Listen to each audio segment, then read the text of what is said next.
Okay, ngayon naman is addition of decimals. So, how do you add decimal numbers? So, 800.54 plus 90.52. So, ang tamang basa talaga dyan ay 854 hundreds plus 90 and 52 hundreds. Pero for convenience, 800.54 plus 90.52. So, how do we add this? Okay, ang rule lang ay kapag addition and subtraction, ipagtapatin mo lang yung decimal point. Okay? So, isulat natin ang pantay. 800.54 plus 90.52. So, yung decimal point, pinagtapat lang. Okay? So, let's add. 4 plus 2? 6. 5 plus 5? 0 carry 1. So, yung decimal point, lagay mo lang dyan sa katapat. 1 plus 0 plus 0?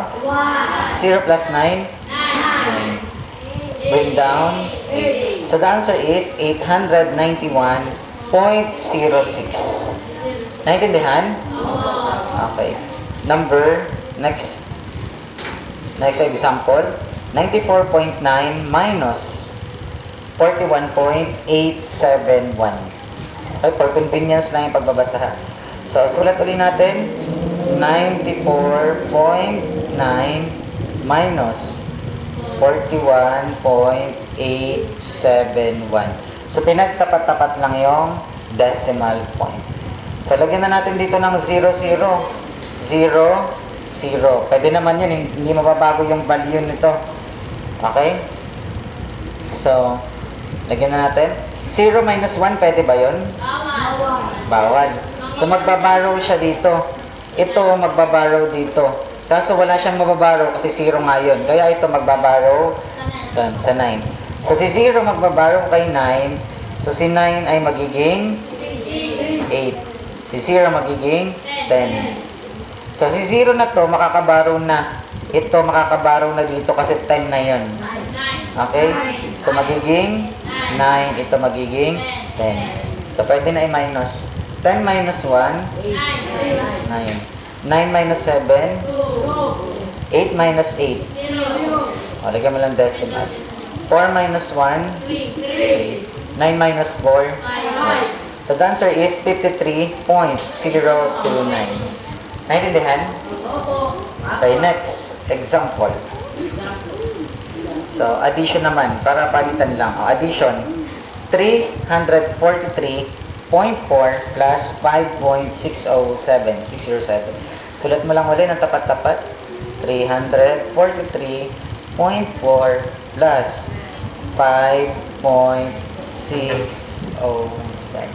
So, pinagtatapat lang lagi yung decimal point. May tanong? Okay, let's compute. So, bring down mo na ito. Pwede mo naman, kahit lagyan mo ng 0, wala nang problema. 0 plus 7, 0 plus 0, 4 plus 6, 10. 0 carry 1. Okay, 1 plus 3 plus 5, 9. Lagyan lang ng decimal point. Bring down 4 and bring down 3. So, the answer is 349.7. 007. Okay, minus. Okay. So, kopyahin mo lang ulit. 809.144 minus 15.96. Naintindihan? Pagtapatin lang yung decimal point. So, ang decimal niya, magiging dito na decimal point. So, 4 minus 0, 4. 4 minus 6, bawal, barrow siya dito ng 1. So, ito magiging 0. Ito magiging 14. 14 minus 6, 8. Then, 0 minus 9, bawal, barrow siya ng isa. Ito magiging 10. 10 minus 9, 1. 8 minus 5, 0 minus 1, bawal, barrow ng isa. Ito magiging 7. 10 minus 1, 7, bring down mo na lang. Any question? So, that's it. Sa mga nanonood sa YouTube, sagutan itong titira. Okay. Post na lang sa comment section.